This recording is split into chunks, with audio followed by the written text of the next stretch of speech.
Welcome to a special edition of the MarTech Matrix podcast. Today we are welcoming Clay Sharman and Katie Spaller into the Matrix. We are going to learn about prospect engagement platforms, what they are, how they work, and why you likely need one. This conversation is a follow-up to Sean's interview with Clay, founder and CEO of Krateo from January 16th, when they discussed the need for brands to own their first-party data now, so they can mine it later as LLMs and AI become the norm. You can catch that conversation at themartechmatrix.com or on your favorite podcast platform. Today, Clay is going to provide an overview and demo of Krateo before they speak with Katie, who is the marketing director at Kenetik, a healthy ketone energy drink that sells directly to consumers from their website. Katie has been with Kenetik for 4 years and managed all aspects of marketing over that time.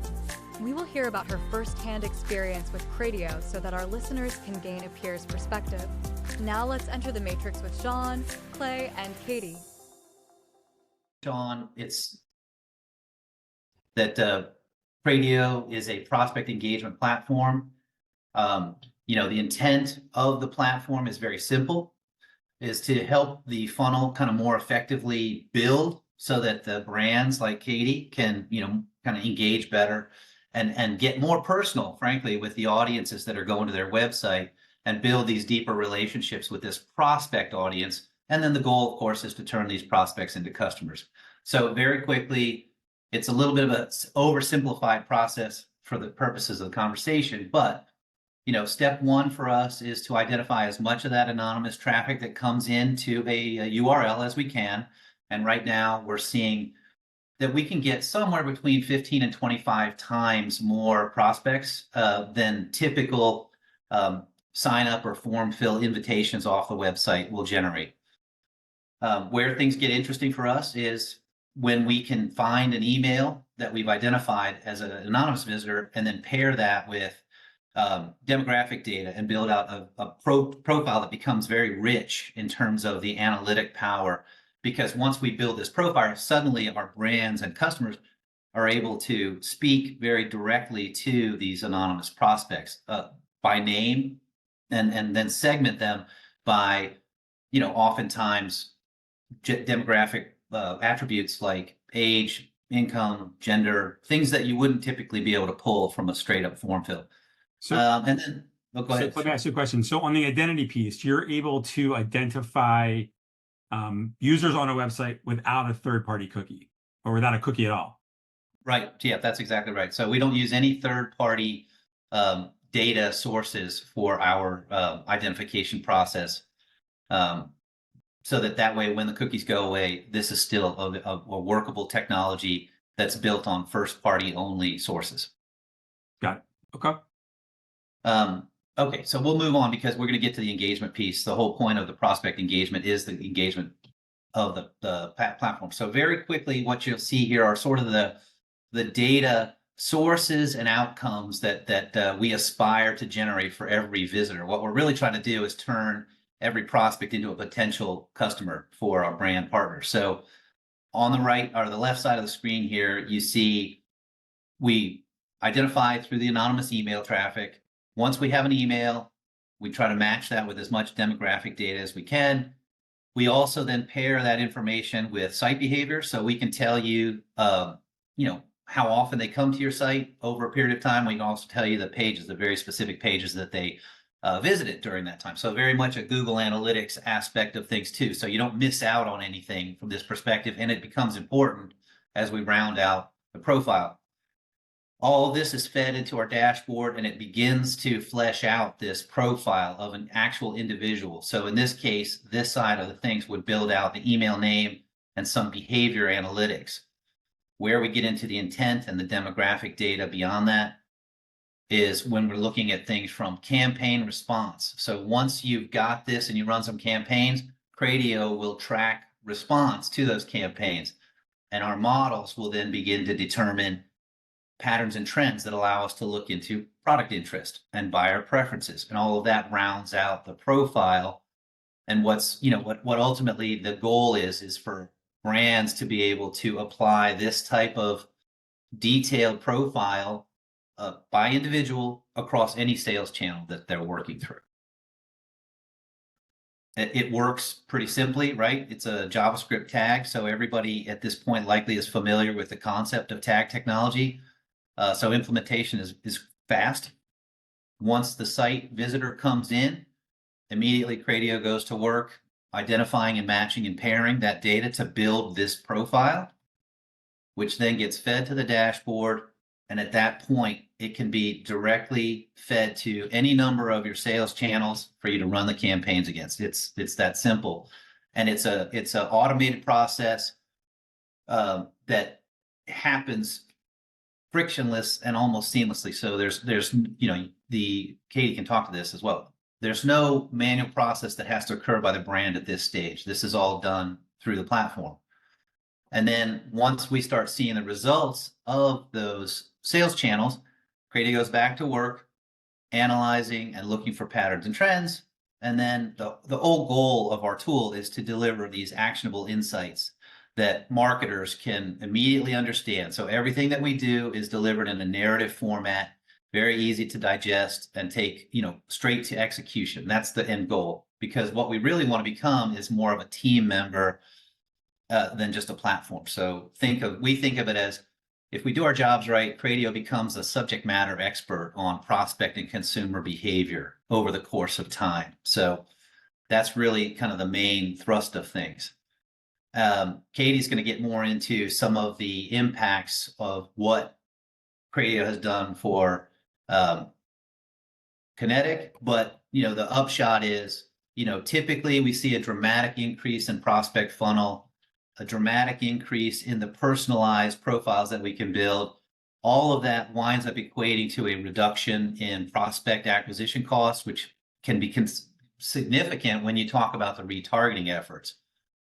A secondary customer who uses it was looking at things from a slightly different perspective, although it turns out I think Katie's going to be able to talk at some length about this as well. But where we focused here was, what was the engagement outcomes? And so this particular customer saw a 7.3 times increase in the click-through rates once they started hyper-targeting through audience segmentation. So that was a major increase. And then that equated to a 200% increase in revenue based on their current campaign performance. So over a very short time, they saw some major increases here. And as I like to remind everybody that we talk about this too, these results will improve over time as the system gets smarter, because it's built to be a continuously learning AI platform. And then the last thing we'll talk about, Sean, is the use cases that current audiences are using it, or customers are using it for, which is segmentation, targeted emailing, targeted advertising. And then you start to get into the ability now at the personalized customer experience. You could start looking at where your website is, succeeding and failing in terms of landing messages and content, or if you're excluding an audience that you should be including, that kind of stuff. And then strategy really comes into play. So is it fair to say that you're basically helping brands build a dossier on every user that comes to their website, so that at any given time they're able to speak to them like they know them, right? So what they shop for, who they are, where they live, what they look like in terms of their demographic profile. Just like somebody, if they were to walk into my store, I would be able to introduce myself and get, glean all this information from a conversation. Now I can build on that over time. Right. That's exactly right. What we found, even from the thinking head sort of think tank groups like Forbes or Gartner, the consumer demand for brands is to provide more personalization, get to know them better, reduce the clutter of a misfired campaign message. And so, we think that what you just said should be the core message of what we're trying to deliver, which is, can we give Katie enough information so that she can talk to every one of her customers like they're an old friend, right? And so really build a relationship rather than just see everybody as a straight up transaction. Got it. How does this align with privacy laws? I mean, specifically CCPA in the US, but how does this jive with what CCPA says you can and can't do? Yeah, that's probably the most important question that we face from prospects when we talk to them, and that's certainly the most important thing that we considered right out of the gate. So I think it's important to remember that website traffic is first-party data, in the sense that it was initiated by a visitor to take the time to go to a site. So once they're on your site, they are effectively first party data possible, right? And then the question is, can you catch them? So what we tell our customers, and Katie knows this, is, use your consent banner at the front of the screen to get buy-in that you're going to collect marketing data. It's not a requirement to use the consent banner, but it certainly makes things black and white in terms of compliance if you do so. And so once somebody opts in, whether they expressly opt in or they imply opt in, we can begin collecting data on them. So the way we comply, though, with that, Sean, in your case is if you voluntarily opt out of data collection, we don't collect you. So, and each state is kind of learning about data privacy, but CCPA remains sort of the industry standard and so we continue to watch, and we can evolve with evolving privacy as well, if that's what it takes. Hey, Kate, let me ask you, from your experience when you onboarded with Krateo, what was your company's perspective on privacy and CCPA, and how are you handling that going forward? So, I mean, there's definitely like a lot of responsibility that falls to not just companies like Krateo, but also the brand when it comes to how the data is being used and collected. And so we're really sensitive about privacy. We make sure that our privacy policies are up to date and are also willing to evolve as the laws change. Like, based on how extensive like Clay dives into the current state of privacy, we felt really comfortable with what we're doing with Krateo from that angle, and also just how intelligently we're leveraging the data and only using it to communicate with the most high intent customers. So it doesn't the communications and relationships that we're building don't come across as spammy. Okay, that's great. Yeah, and do you, if a user were to come to your site today, do they receive a pop-up, or is it just something you place in your privacy policy, so that if they go there and read that, they'll see what you can and can't do? So we've currently got it in our privacy policy, and our web team, we just went through a big website overhaul in the last few months. So our web team is going to be getting that pop-up back up and running in the next week or two. Okay, cool. Okay, Clay, you want to move on to your demo of the platform? I do, yeah. So this will be very brief and short, but here we are looking at an actual dashboard filled with demo data. So it's a little bit of a hybrid of a collection of the users that we have on the site. They're protected and kind of hashed out for email compliance and such, and those sort of things. But at the highest level, we consider this sort of the visitor or audience identification screen. So in this case, the system identified this number of total prospects over the last quarter. And it's, as context for the backstory, this is a customer that gets about 25,000 web visitors a month and expects to get about 700, 800 signups every month. And that's what they've been getting kind of historically over the last 3 years. So this quarter, they would have expected to see anywhere between 2,000 and 3,000 signups over this month. And so we were able to resolve 37,000 against that. So we gave them an immediate 12x or higher, somewhere between really 12 and 19x, depending on their traffic of emails. And so it breaks down in emails. In this case, we got a great sort of breakdown of it, because 23% we only could find emails for, and those emails you can see here at each level, or each, in this case, every 6 days. And then we found 74% where we got B2C prospects. So this is a great ratio for us. We would love to see this across all of our customers, get a 3-to-1. And all this means is we got the emails, plus we got this great demographic data for people to leverage and begin using for personalization and segmentation. I think it's important to note, we also get B2B prospect data as well. So you don't have to pick and choose. We're not an either or proposition. You get both. So in this case, you see the emails of the visitors, plus you get information on their company, their LinkedIn profile, contact information, title within the company, so on and so forth. Over here, this goes back to a little bit of the engagement aspect of things. So here we have single visit versus multi-visit versus, in this case, 6+ visits. So you could as a starting point, you could simply segment by this right here and just determine I'm going to send a nurture campaign for people who came 6+ times, because you could assume higher intent or interest.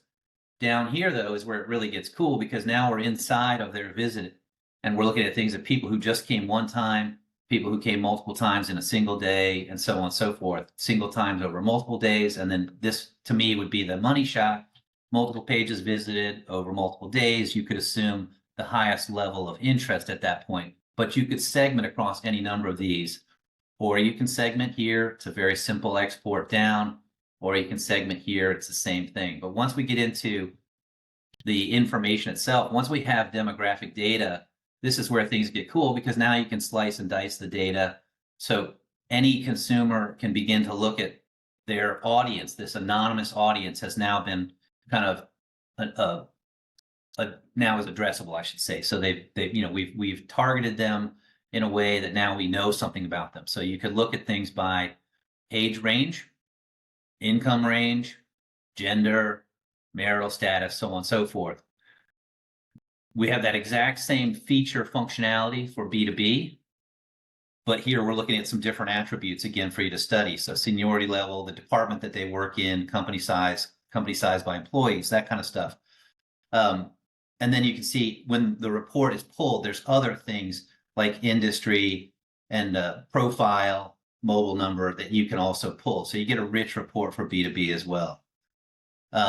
This is the sort of that front left side of the screen that I showed you from the prospect side. So this would be what we do, the anonymous emails, the demographic profiling, and the site engagement. We get into this side, now we're looking at things strictly from a behavior analysis standpoint. What are these people doing by campaign, by response? And so this is where stuff gets pretty cool, because the system auto-generates in accordance to what it can tell from behavior. So in this case, you see opens across this full email chain. This is the open rate here. By open, we can see that ages, that age 45 to 54 with this earning have the highest propensity to open.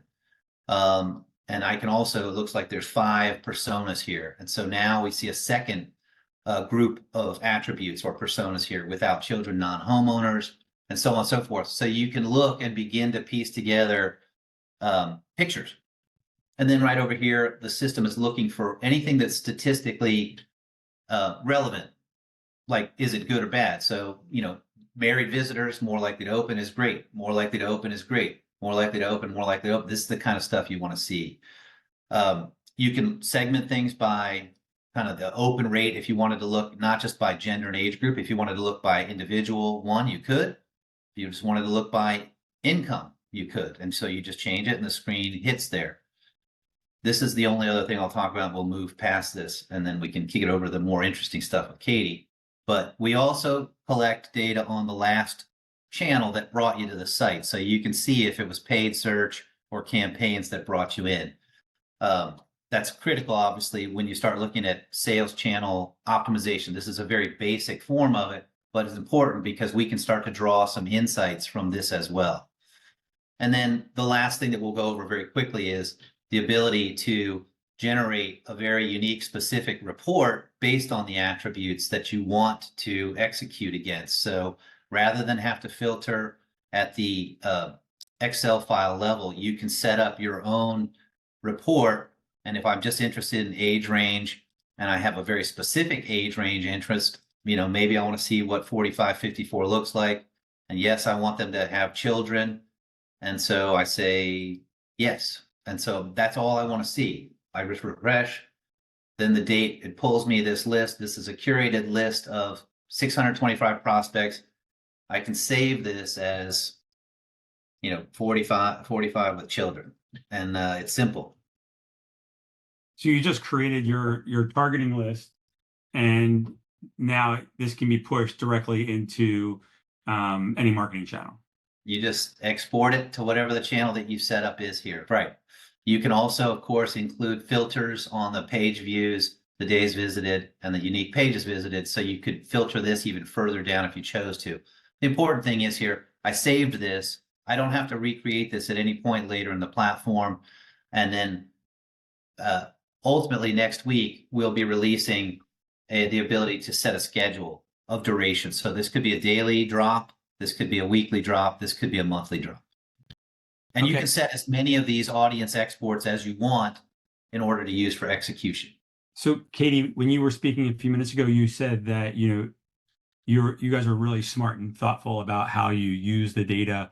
Are you using these tools to help create your audiences so that you're focused on the most engaged, or and targeting your messaging based on their engagement? Is this how you're doing it? So that's how we're building the lists. And then that's how we're establishing the different levels of intent and the different kinds of intent. The campaign 360 is also like a really big part of what we use. But essentially, there are some people, like, you get so many prospects with Krateo that there are some people that you don't want to communicate to right off the bat, because that's going to negatively affect your deliverability and your engagement metrics. But using the tool that they've built to refine these reports, you can be really smart about the people that you're speaking to in so many ways. So this is how I'll build new segments to import into Klaviyo, our ESP, to really refine our messaging over there, or build audiences to expand some of our paid media marketing audiences. It feels like you could take the sort of lower engaged people and maybe not get rid of them, but maybe you put them as part of a social, like a mid or upper funnel social campaign, where you're sort of just branding a little bit more, right? Yeah, Getting them more comfortable. we use that to build brand awareness.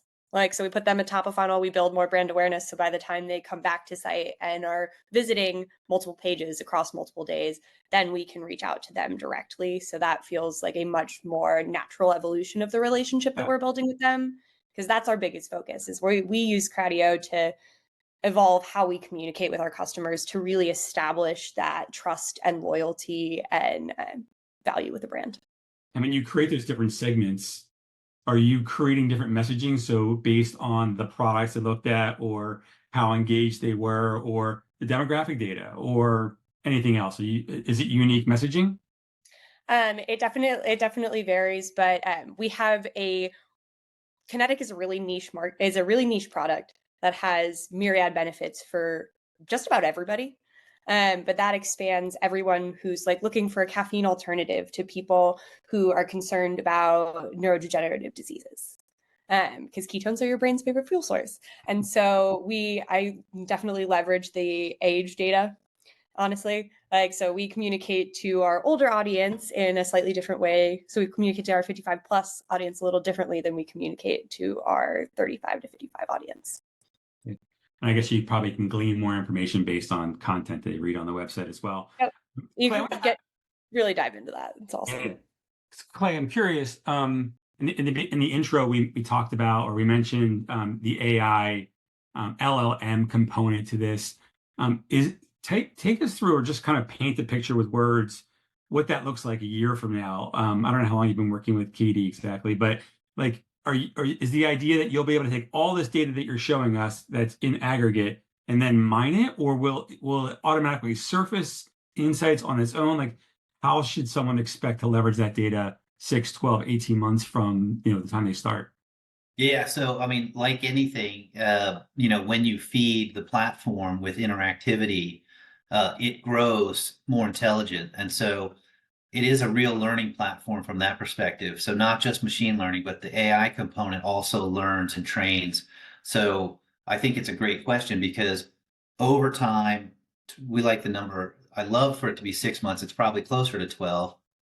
The system will shift over from confident insights to confident recommendations. So then at that point, once it moves into recommendation engine, it is surfacing what it's seeing going on. And you might be simply able to prompt it with hey, what are you seeing today about our campaigns that we should be paying attention to? And then the system will address that very specifically with what it sees going on across the campaign ecosystem. So yeah, where it is today, think of it as it's in primary school. And as it works through, it'll speed through high school and college and become a graduate student before you know it.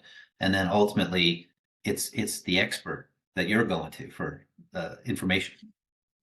I'm going to ask Katie this question after I ask you, but how do your clients think about ROI, right? Because it seems like the use is going to be different as time goes by, or it's going to get better as time goes by because you have more data. How do they evaluate ROI, say in the first month versus the 6th month versus the 12th month? Right, that's a great question. Actually, that's probably the hardest question as a barrier for us. I think of it as a swimming pool, right? So you're going to go in the shallow end of the pool is, does your prospect funnel, has it grown, significantly with people that we pulled from directly from your website traffic? So at that point, you'd look at things like deliverability, bounce rate, and unsubscribe as your sort of your metrics. Are you seeing good numbers against what you would expect to see with a cold list the way it used to be? And then probably the more important ROI factor in that first month is, are you seeing a significant increase in the number of profiles that have been built around these emails that you suddenly can segment by particular, beyond just a site behavior analytic? Now you can segment by a demographic. So in Katie's case, age, she's got the ability to segment by age. So ROI from that standpoint, from our world, would be increase the funnel significantly with good emails that can be used for retargeting, but then build profiles around a significant number of those. And again, 75 would be our target. If we could do a 3-to-1 on every email that comes in, that's winning the fight. And then the campaign results, start filtering back and the insights start generating. So ROI in the first month is more about volume increases across those two metrics. ROI in month 2 and 3 is campaign analysis, in my mind, where you're starting to see unbiased views, where the machine learning aspect of things is just simply presenting you with insightful metrics and personas that you can now use again to further target. And then months 4 to 6, the machine is starting to really kind of grow into the role of persona development and audience segmentation, so that there's a confidence on both sides that what's coming out of it is not just useful and actionable, but accurate. And then, the second half of the year is all about those insights being kind of tested so that the machine gets this level of confidence that my insights really should flip to recommendations. So, it is very much an evolving thing. It's a walk, crawl, run model. And really, I would say it's a, walk, crawl, run, sprint, because we think we can go really far, really fast once the confidence ratings hit at a certain threshold. Got it. Katie, do you think about it the same way, or how are you guys evaluating your investment? Definitely thinking about it in a very similar way. Like, I think right off the bat, the value is in that increased prospect volume, because you're identifying the previously lost opportunities. And then as you kind of learn how you're going to use the insights that you're generating, and it then graduates to, you're looking at improvement in your engagement metrics, your open rates and click-through rates and conversion rates are higher.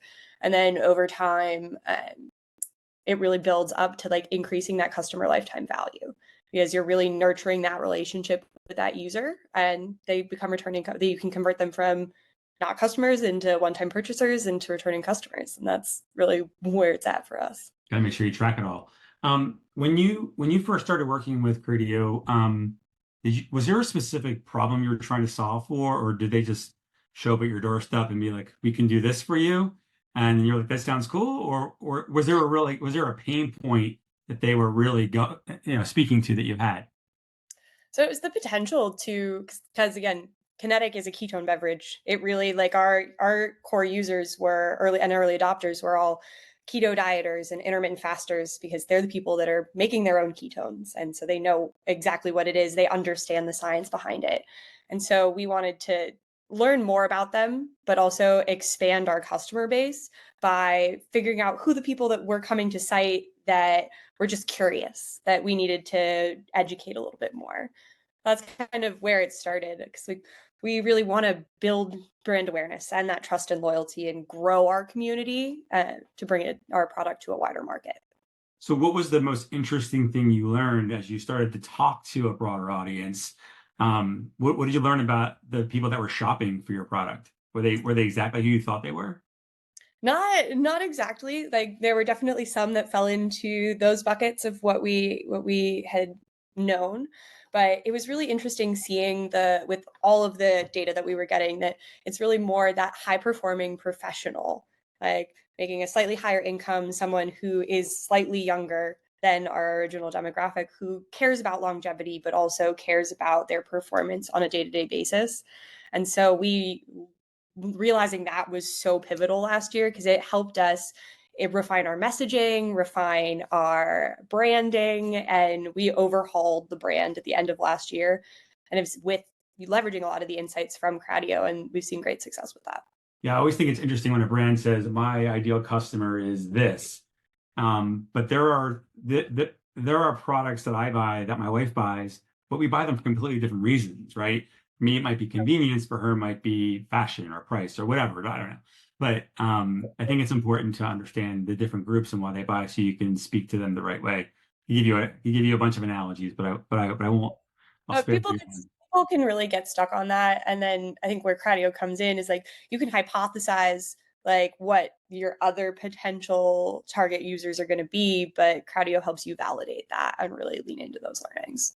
Yeah. So we also talked about earlier about first party data, and with third party cookies going away, it's everyone's it's on everyone's mind. Half of them are gone. We always say the rest are going away. Is this something that you're thinking about, and how important is it for you to own more data, to own the data about your customers? I mean, it's an ever increasingly important thing to be able to own that data. And like having the first party data gives us greater control over our compliance with privacy regulations as they evolve, but it helps us build resilience in our marketing so that if when those cookies do go away, we have systems in place to continue to expand our prospect pool. Yeah, I imagine it's important, not just from a marketing perspective, but just from I think it makes brands smarter.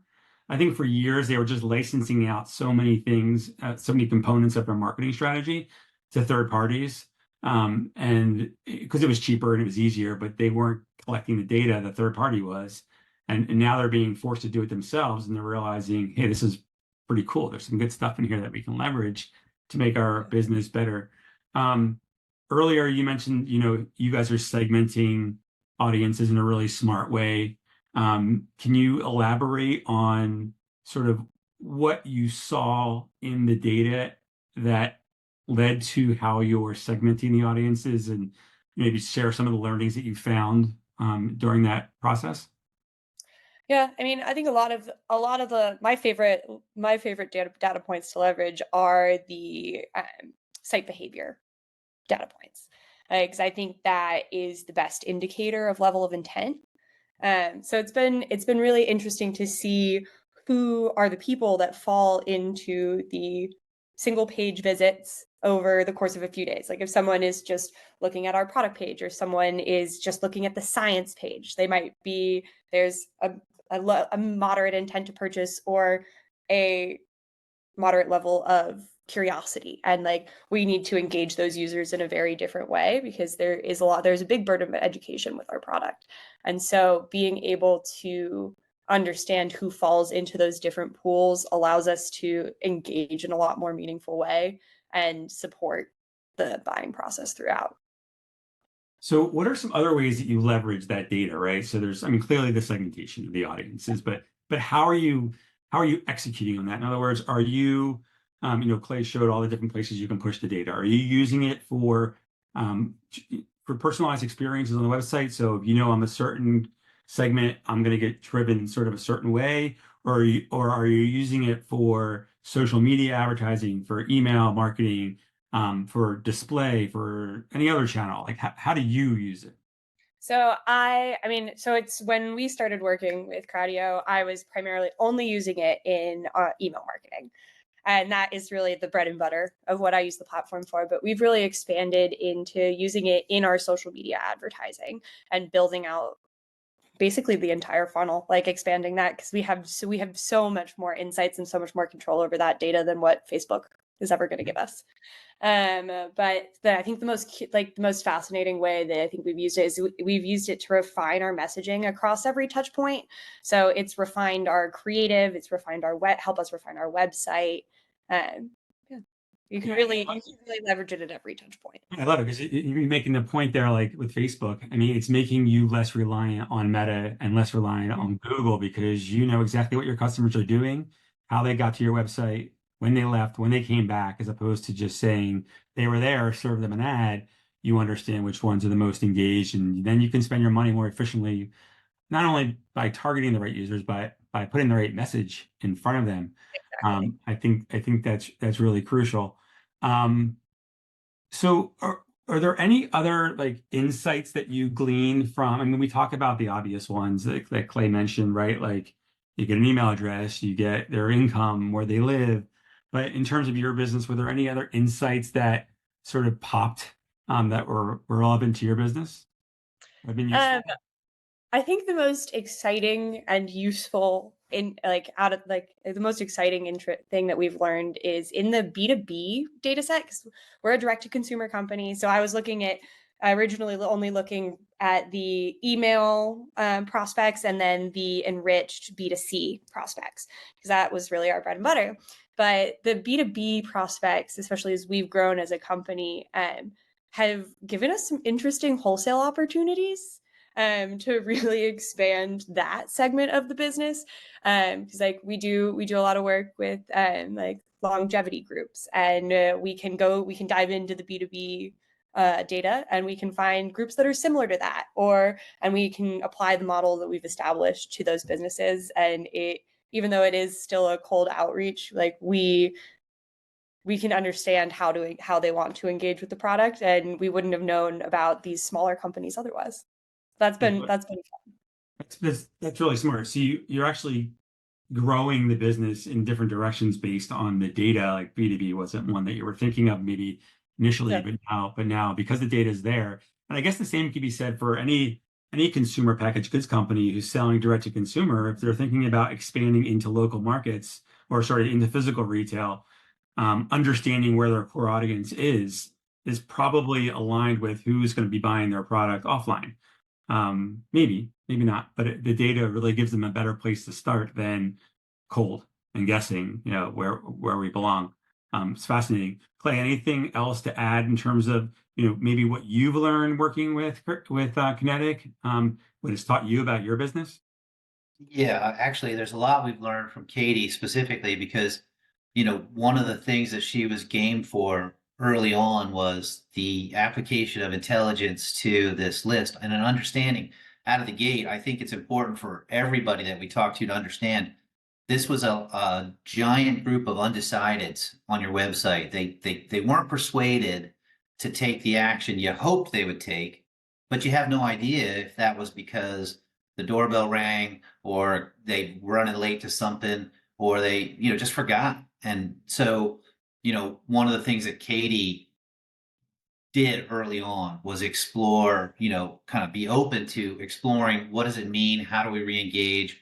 And we sort of collaborated back and forth in a lot of meaningful discussions over what does it mean to nurture a group of undecideds? Because this is new territory for all of us, right? And so in this case, Katie was able to prove out some hypotheses that we had about that give, ask model for nurturing a potential customer and build that relationship with them. So, what we're excited for from a Katie's perspective is as they continue to kind of push in on the platform now on the results and campaign analysis side and the audience export intelligent reporting features, they're going to be able to supercharge what the tool can become in terms of insights and outputs, at a rate that I think will surprise them and hopefully surprises even me because I have high expectations for it. But, until we get there, I won't even be able to see what's possible with it. And what I think we're going to discover is there really is no ceiling in terms of what the system can learn over time. It's, and what's perfect about it is whatever Katie turns it into, it's going to be uniquely Kenetik. It's not something that we can lift up and apply to somebody else. but that's great news for every brand. It'll become unique to that brand. Yeah, I was thinking that as you're wrapping that up, like with third-party companies, I worked for Krateo, and I was very similar name, in the retargeting space, and we would just look at what someone looked at, and then we'd serve up products to them based on what they looked at, and we own the data. We knew what publishers they went to, and we didn't share any of that information with the brand. And quite frankly, I don't think anyone really asked. They were just happy to get the clicks and the conversions, but they were probably missing out on so many more potential conversions by not speaking to different people differently based on where they were at in that purchase funnel. And so I think I like what you said there about it's uniquely Kenetik, or it's going to be uniquely for each brand. It's their data, it's their customers, it's their relationships. They shouldn't be licensing that out to a third party. Own the data, and that's the world we live in. And I think it's what consumers expect. Yeah, I mean, it's been a trust us model from the third party side. But I think, what's happened is we're seeing, obviously, first off, the whole reason data privacy and compliance laws came into play is because the trust us model from third parties didn't work. So brand ownership of the data is critical in order to reestablish that trust and loyalty. And I think when you think about your own personal relationships, you wouldn't outsource that to somebody else to manage it for you. You'd take it in-house and build it for yourself. And so we think transparency with our brands and giving them all of the data is the best way for them to go right out to their customers and prove you can trust us with this data. And in doing so, we're going to get to know you way better than we ever did before. And that's the win for everybody. Yeah. Katie, did you have something to add? It just being able to build, have the control of that data, and being really pragmatic about how you're leveraging it, not only allows you to build that trust and that loyalty, but it really gives you the opportunity to add so much more value in that relationship, which works out for all of us in the long term. Yeah, I love it. But let's end it there, because I think that's a perfect note to end it on. And we'll share this recording with all of the participants, and we'll post it on the website. And if there's any questions for Clay or for Katie, I'll put a link on the website as well, where you can submit questions and make sure one of them gets back to you as well. I'll even include their email addresses if they approve, For sure. from a privacy perspective. Absolutely. And we'll leave it there. Thanks, everyone. Awesome. Appreciate you guys. Thanks, Sean. Bye. Thanks so much, John. This episode of the MarTech Matrix was brought to you by the Cogent Collective, a community of marketing and e-commerce leaders. Learn more at cogentcollective.com. For show notes and information on upcoming episodes, head on over to themartechmatrix.com. If you would like to learn more about the companies appearing on this podcast and see if they're a good fit for your company, send Sean a note at sean@cogentcollective.com. New episodes of the MarTech Matrix podcast will drop every Monday, so be sure to subscribe with your favorite podcast network so you can stay on top of what's happening in the Matrix.